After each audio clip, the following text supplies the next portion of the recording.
अस्सलाम वालेकुम नाज़रीन, आप यूट्यूब चैनल देख रहे हैं। मैं इमरान खान हूँ। सबसे पहले तो पंजाब के अंदर इंतहाई बदतरीन सलूक किया गया है खैबर पख्तूनख्वा से आने वाले मेहमानों के साथ।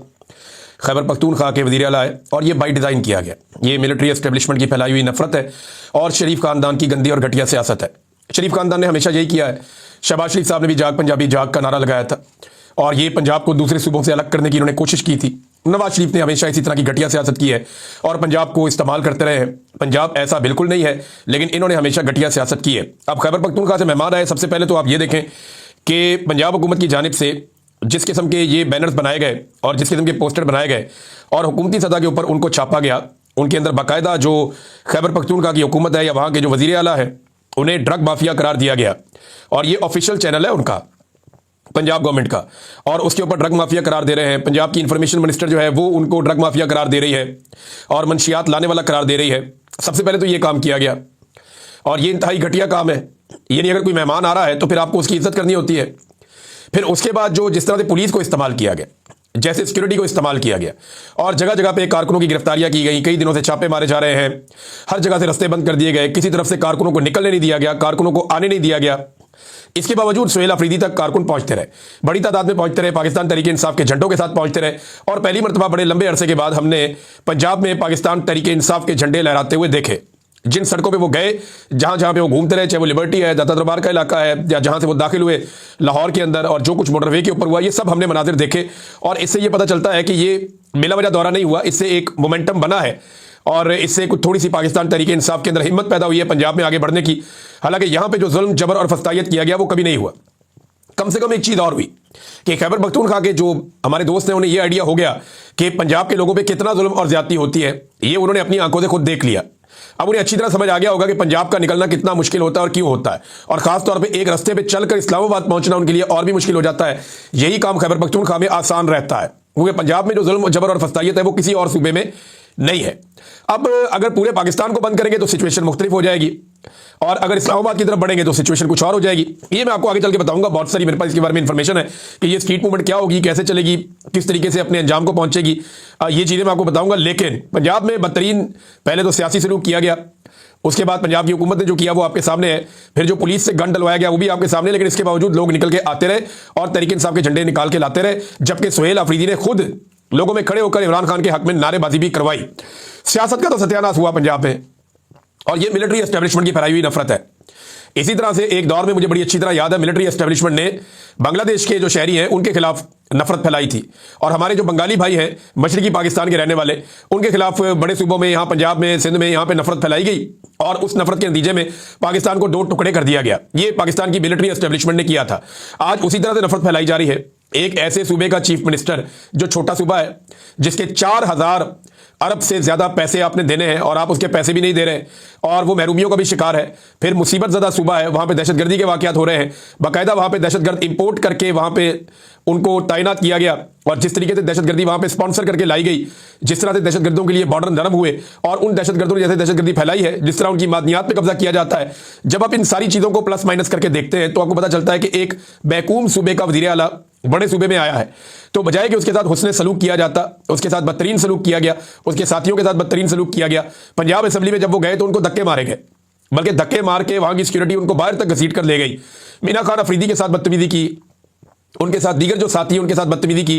फिर बड़ी मुश्किलों से वहां पे मकामी लोग और कुछ थोड़ा सा मीना खान अफरीदी वगैरह इन्होंने प्रोटेस्ट किया और पुलिस को फिर रोका गया कि बदतमीजी बंद करें। ये जो पंजाब असेंबली की सिक्योरिटी है। बाद में नईम हैदर पंजूता साहब ने बताया कि ये सिक्योरिटी ने माफी मांगी और उन्होंने कहा जी कि हमें ये ऑर्डर दिया गया था कि हमने आप लोगों के साथ बदतमीजी करनी है, हम ऐसा बिल्कुल नहीं करना चाहते थे, हम मजबूर हैं जिसकी वजह से हमने ये किया है। अब नाज़रीन, सियासत का तो सत्यानाश हुआ, इन्होंने सहाफत का भी सत्यानाश कर दिया पंजाब में। पंजाब असेंबली के अंदर जब ये पता चला कि सुहेल अफरीदी साहब को यहाँ पे बात करनी है, क्योंकि पंजाब असेंबली के अंदर वो आए, उन्होंने अरकान असेंबली से मुलाकात की और वहाँ बड़ी खुलकर बातें हुई, तो उसके बाद एक प्रेस ब्रीफिंग रख ली गई। अब जब प्रेस ब्रीफिंग के लिए ये सुहेल अफरीदी साहब को वहाँ पे लाया गया तो पता चला कि वहाँ पे बहुत सारे ऐसे सहाफ़ी मौजूद हैं जो आमतौर पे पंजाब असेंबली को कवर करने के लिए नहीं आते।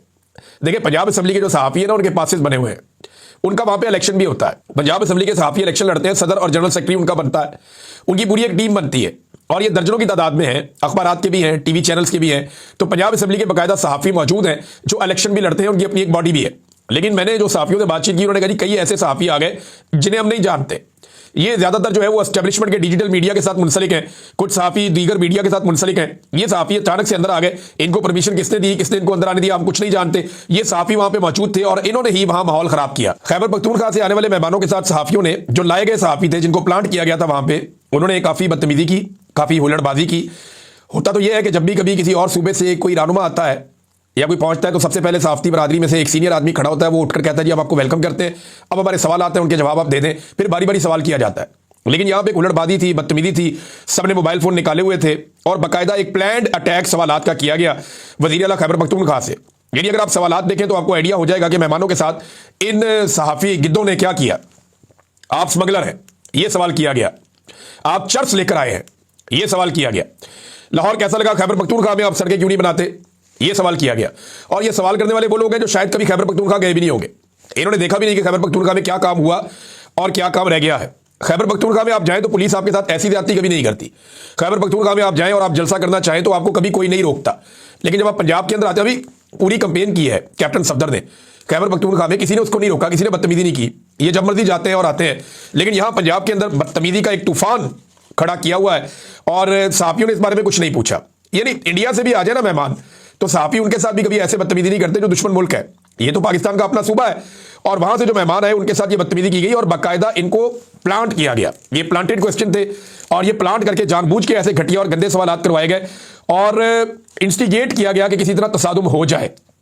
मीना खान अफरीदी ने एक सख्त जवाब दिया जो गैर जरूरी था। ये जवाब वो गुरेज कर सकते थे, लेकिन जब बहुत लगातार आपके ऊपर जबर होता है, लगातार आपके साथ बदतमीजी होती है, आपको धक्के दिए जाते हैं, आपके साथियों को मारा जाता है, तो ऐसी सूरत हाल में फिर ये होता है कि इस किस्म के हीट ऑफ द मूवमेंट में इंसान के मुंह से ऐसी बात निकले।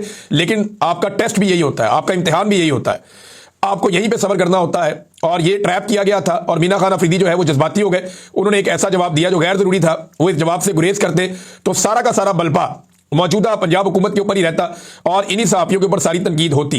बड़ी बदतमीजी की गई। इसी तरह की बदतमीजी जो है वो अलीमा खानम के साथ की जाती है अडियाला जेल के बाहर और उसी तरह के करैक्टर्स को यहां पहुंचाया गया है। अब नादरीन, इसके अलावा जो लाहौरी है उन्होंने तो मोहब्बत की और बहादुरी का सबूत दिया है।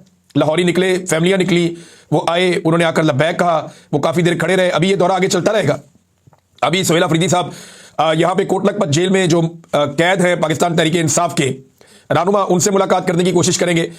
उनका कुछ वकला के साथ मुलाकात है, वहां पे वो एक खिताब करेंगे और दीगर कुछ और चीजें हैं वो भी सोहेल अफरीदी ने एक बड़ी इंपॉर्टेंट बात की। उसने कहा जी जिसने कपड़े बेचने थे कौम के लिए, याद है आपको शहबाज शरीफ का स्टेटमेंट कि मुझे इस कौम के लिए अगर अपने कपड़े बेचने पड़े तो मैं कपड़े बेच दूंगा। तो वो कपड़े बेचने वाले ने PIA बेच दी और PIA भी ओने पोने बेच दी और PIA ऐसी बेची है कि क़यामत तक पाकिस्तानी याद रखेंगे कि किसी ने पाकिस्तान का सौदा किया है। अब नाज़रीन, पुलिस के हवाले से ये एक और चीज़ मैं आपको बताता हूँ। ये कुछ गर्दिश कर रहा है व्हाट्सएप ग्रुप्स के अंदर। एक मैसेज बज़ाहिर दिखाई देता है जैसे किसी पुलिस वाले ने ASP शहर बानो नकवी का एक मैसेज कॉपी करके पोस्ट कर दिया है। बज़ाहिर ऐसा दिखाई देता है। इसमें ऊपर 2 तस्वीरें लगी हुई हैं जहां पुलिस वाले नाके पे खड़े हैं। नाका है 180H कट के ऊपर। 180H जो है वो शरीफ फैमिली का मॉडल टाउन वाला इलाका है। अब इस पे जो शहर बानो नकवी साहिबा की जानिब से जो एक नजर आता है रिप्लाई 6:51 में शाम को, last time they came from here, no flags should be displayed, यानी कोई PTI का झंडा नजर नहीं आना चाहिए। पिछली मरतबा ये यहीं से निकल कर आए थे। नो बडी शुड क्रॉस, किसी भी शख्स को क्रॉस करने की इजाजत नहीं होनी चाहिए नाके को। आई शिल किल यू, यानी मैं आपको कत्ल कर दूंगी अगर ऐसा कुछ हुआ तो। उसके नीचे एक पुलिस वाला है सैयद शफकत, उसकी तस्वीर और उसका एक मैसेज भी नजर आ रहा है, उसका नंबर भी लिखा हुआ है। बहरहाल ये मैं अपनी टीम से कहूंगा कि नंबर छुपा लें, इनके नंबर पब्लिक नहीं होने चाहिए इन लोगों के। ये नामुनासिब होगा, इनके नंबर्स को जो है ब्लर कर दें। लेकिन सोशल मीडिया के ऊपर तो हर तरफ ये गर्दिश कर रहे हैं ऑलरेडी। तो जब पुलिस इस तरह की हरकतें करेगी तो कोई अच्छी मिसाल तो कायम नहीं होगी। तो काफ़ी गंद इन्होंने मारा है। उन्होंने कहा जी कि ये बदतमीजी का हिस्सा हम कभी भी नहीं बनना चाहते और ये हमारी रवायत भी नहीं है। पंजाबी इतने बदतमीज नहीं है, बड़े खुले दिल के लोग हैं, हम तो वेलकम करते हैं सबको। तो बेचारे काफ़ी शर्मिंदा थे और परेशान थे। तो ये एक धब्बा लग गया और चंद काली भेड़ों की वजह से लग गया। लेकिन मैं एक चीज़ आपके सामने रखता हूँ। शरीफ खानदान से ना हम बड़े सख्त सवालात किया करते थे, मैं और 1-2 सहाफ़ी और थे, बाकी कोई करता नहीं था। बल्कि वो हमसे नाराज़ रहते थे कि मियाँ साहब को क्यों तकलीफ देते हैं, क्यों आप मुश्किल सवाल करते हैं। कई सहाफ़ी हमसे नाराज़ भी हो जाते थे जो अपनी दिहाड़ियाँ लगाते रहते थे। तो हम सख्त सवाल कर लेते थे शरीफ खानदान से। तो मुझे अच्छी तरह, कभी सख्त कभी नरम, ये चलता रहता था। मुझे अच्छी तरह याद है कि एक दफ़ा एक यूसुफ रज़ा गिलानी साहब और जरदारी साहब ने आना था लाहौर। तो एक उसके बाद प्रेस कॉन्फ्रेंस थी, तो शहबाज शरीफ साहब ने उनके साथ होना था। तो एक सवाल लिखकर ना वो सवाल दे रहे थे सहाफियों को कि आपने ये सवाल पूछना है, ये सवाल पूछना है, ये सवाल पूछना है, और ये सवाल दे रहे थे शहबाज शरीफ के बंदे, क्योंकि वो चाहते थे कि जरदारी साहब से और गिलानी साहब से कुछ सवालात किए जाएं। और मुझे एक सवाल दे दिया एक बंदे ने लाके, मैंने कहा जी ये क्या है? उन्होंने कहा जी ये सवाल आपने पूछना है। मैंने कहा जी मैंने क्यों पूछना है, मैं खुद सवाल पूछ लूंगा। उन्होंने कहा नहीं, ये सवाल जो है ना मियाँ साहब की ख्वाहिश है, आपने ये सवाल पूछना है। इमरान साहब, हम मियाँ साहब को बता देते हैं सवाल आपके पास है। अच्छा, वो सवाल को बड़ा इंपॉर्टेंट था। तो जैसे ही प्रेस कॉन्फ्रेंस में सवालात का सिलसिला शुरू किया, खुद ही शहबाज शरीफ साहब ने कहा जी इमरान साहब आप पूछे, मेरी तरफ इशारा कर दिए। मैंने वो पर्ची जेब में रखी हुई थी, मैंने कोई और सवाल कर दिया, जो सवाल मेरा बनता था मैंने वो पूछ लिया। तो शहबाज शरीफ साहब के चेहरे पे बड़े मैंने नागवारी देखी। उसके बाद थोड़ी देर बाद मैंने फिर हाथ खड़ा कर दिया। तो शहबाज शरीफ साहब ने फिर मुझे इजाजत दे दी, उन्होंने कहा जी जी इमरान साहब आप पूछे सवाल। उन्हें लगा सवाल पूछेगा, मैंने फिर कोई और सवाल कर दिया। तो मुझे मजा आना शुरू हो गया। मैंने कहा यार देखो कितना मजा आ रहा है, एक सवाल आप प्रेस कॉन्फ्रेंस में नहीं पूछ सकते। मैंने 2 दफा हाथ खड़ा किया, दोनों दफा ही मेरा सवाल हो गया। मैंने तीसरी दफा वो एक कागज हाथ में पकड़ के फिर हाथ खड़ा कर दिया। तो मियाँ साहब को लगा कि अब इसके बाद वो सवाल वाली पर्ची है तो आप ये जरूर पूछेगा। मियाँ साहब ने कहा जी इमरान साहब आप कर लें, आप एक और सवाल कर लें। मैंने फिर वो सवाल नहीं पूछा। उसके बाद ना मुझे काफ़ी, वो जो बंदा था मियाँ साहब का, वो आया बाद में, उसने मुझे कहा जी आपने सवाल नहीं किया। मैंने कहा जी मैं क्यों करूँ सवाल, मैं अपना सवाल खुद कर सकता हूँ। तो मुझे यानी शरीफ खानदान से मुश्किल सवाल क्या कोई ऐसे करेगा जैसे आज सुहेल अफरीदी से किए गए? क्या कोई मरियम नवाज से सवाल कर सकता है पंजाब में? इंफॉर्मेशन मिनिस्टर जो है पंजाब की, उसने बाकायदा धमकी लगाई थी सहाफियों को। यहां तो नौकरियों के लाले पड़ जाते हैं। अच्छे खासे बड़े जर्नलिस्ट जो हैं वो नौकरियों से हाथ धोकर बैठे हुए हैं। कई एंकर हैं, उनके प्रोग्राम बंद हो गए हैं। आरिफ हमीद भट्टी साहब को ले लें, समीना पाशा साहबा को ले लें, और बेशुमार मैं किस किस का नाम लूँ, सदीक जान साहब का प्रोग्राम बंद है, सभी इब्राहिम के साथ ये हुआ, सबके साथ ही होता है। बहरहाल ये सवालात जो है ना वो इमरान खान से ही पूछे गए हमेशा, मुश्किल और सख्त सवालात। शरीफ खानदान ने कभी सख्त सवालात लिए ही नहीं। ये हमेशा कोशिश करते थे कि इनसे सवालात ना किए जाए। ये अब सहाफियों को काबू करते हैं मुख्तलिफ तरीकों से, पैसे खर्च करके, इश्तिहारात दे के, कुछ ना कुछ करके सहाफियों को काबू करते हैं। कभी डरा के, कभी नौकरी की धमकी लगा के ये काबू करते हैं सहाफियों को, और फिर उनके जरिए से गुडी गुडी खेलते हैं। ये PMLN का तरीकाकार है। और एस्टेब्लिशमेंट आजकल खुद इनके साथ मिली हुई है, वो नफरत फैला रही है। माजी में उन्होंने यही सलूक किया था बंगालियों के साथ, आज वो बलोचों के साथ करते हैं, कभी महाजरों के साथ करते हैं, कभी कबायलियों के साथ करते हैं, कभी पश्तूनों के साथ करते हैं, और पंजाबियों के साथ भी वही सलूक अब कर रहे हैं। तो पूरे पाकिस्तान में नफरत का एक बाजार इन्होंने गर्म किया हुआ है। नाज़रीन, एक और खबर है, शेख मोहम्मद बिन जैद अल नहयान आए इस्लामाबाद में। खबर मैं आपको अब देता हूं। दरअसल वो शिकार खेलने आए पाकिस्तान में। उन्होंने रहीमिया खान में तिलोर का और हिरन का शिकार खेलना है। वहां पे उनका एक महल है जहां पे वो रहते हैं। आने के बाद बाकायदा डेजर्ट के अंदर बहुत बड़े खेमे लगते हैं, और महल नुमा खेमे होते हैं, बाकायदा वर्कशॉप्स बनती हैं, पूरा उनका निज़ाम आता है। वो निज़ाम पूरा का पूरा लग जाता है। सिक्योरिटी इंतहाई हाई अलर्ट और टाइट हो जाती है, हर तरफ बंदोबस्त किया गया है शेख मोहम्मद बिन जैद अल नहयान इनके आने के ऊपर। और अब ये तिलोर का और हिरन का शिकार खेलेंगे डेजर्ट के अंदर। जो हर मरतबा अरब शहजादे आते हैं वो आकर शिकार खेलते हैं। तो ये एक्चुअली शिकार का दौरा था। इन्होंने दरखास्त की कि आप इस्लामाबाद तशरीफ ले आए, तो वो इस्लामाबाद आए और एयरपोर्ट पे आए। अब हुकूमत कह रही है जी कि इस्लामाबाद के दौरे पर आए हैं वो। इसको ऑफिशियल पहले इन्होंने करार दिया, ये साबित करने की कोशिश की ऑफिशियल दौरा है। वो पता चला उनका निजी दौरा है, ऑफिशियल दौरा नहीं है। फिर इस्लामाबाद में कोई मुश्तरका कोई ज्वाइंट प्रेस कॉन्फ्रेंस नहीं हुई। देखें ना, एक सरबराह मुमलिकत आया, आप भी हैं, तो आप मीडिया को इकट्ठे सामने खड़े होकर कोई ज्वाइंट प्रेस कॉन्फ्रेंस करते हैं, कोई स्टेटमेंट आप जारी करते हैं, कुछ भी नहीं हुआ।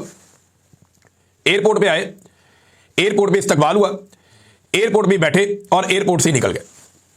अब तक की कहानी तो ये है। और ये कह रहे हैं जनाब बड़ा कामयाब दौरा हो गया। ये गोंगलुओं से मट्टी झाड़ते हैं। वो आए शिकार खेलने के लिए, दरखास्त की सारी इधर आ जाए, हम आपका इस्तकबाल करना चाहते हैं। ठीक है, इस्तकबाल करवा के वो अपने शिकार पे चले गए और वो अपना शिकार करेंगे। और वो उस एरिया के पूरे के मालिक हैं, वहाँ उनका महल है, वो सारी उनके पास ज़मीनें हैं, उन्होंने वो सारी ली हुई हैं। वहाँ पे साल भर उनकी वहाँ चौकीदारी रहती है, उनके बंदे वहाँ पे रहते हैं। तो ऐसा कुछ नहीं।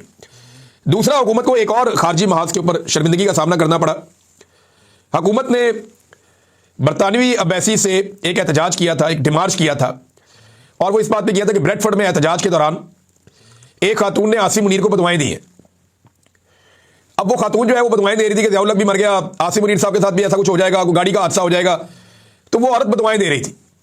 तो उन बदवाओं को लेकर ब्रेडफोर्ड में एहतजाज के दौरान ये बदवाएं दे रही थी, उसको कत्ल की धमकियां, इन्होंने कह दी कत्ल की धमकियां। ये उन्होंने एक तकरीर कर दी, उनकी तकरीर से ही डर गए और इन्होंने बुला लिया जनाब बरतानवी हाई कमीशन ने। उन्होंने कहा अगर आपको लगता है कि ऐसा हुआ है तो आप जुर्म के सबूत जो है वो बरतानवी पुलिस के हवाले करें और बरतानिया के अंदर इंसाफ होगा, बेफिक्र रहें। अंदाजा करें आप नाज़रीन, एक के बाद एक शर्मिंदगी करवाते हैं। इन्होंने अपनी तरफ से जनाब बुलवाया और बुलवाकर कहा कि जनाब हम डिमार्च कर रहे हैं, हमारे आर्मी चीफ को कत्ल की धमकियां दी गई है, कहानी को नहीं सुना दी इन्होंने जनाब जवाब दे दिया। उन्होंने कहा ठीक है जी ऐसा कुछ हुआ है तो जाके वहाँ पुलिस को रिपोर्ट कर दें, हमें उड़ा के ना तंग करें। अंदाजा करें आप, ये है इस वक्त इनकी इज्जत और इनकी सूरत हाल। बहरहाल अभी इनको बहुत सारे सवालों के जवाब देने, ये ट्रांसनेशनल रिप्रेशन के ऊपर हम काम कर रहे हैं और आने वाले दिनों में बहुत सारे केस इकट्ठे होंगे जिसका जवाब पाकिस्तानी हुकूमत को देना पड़ेगा कि इन्होंने ओवरसीज पाकिस्तानियों की फैमिलीज को और उनकी प्रॉपर्टीज को छेड़कर उन्हें परेशान क्यों किया। अब तक के लिए इतने, अपना ख्याल रखिएगा, अपने चैनल का भी। अल्लाह हाफिज। चैनल को सब्सक्राइब करें, लाइक करें।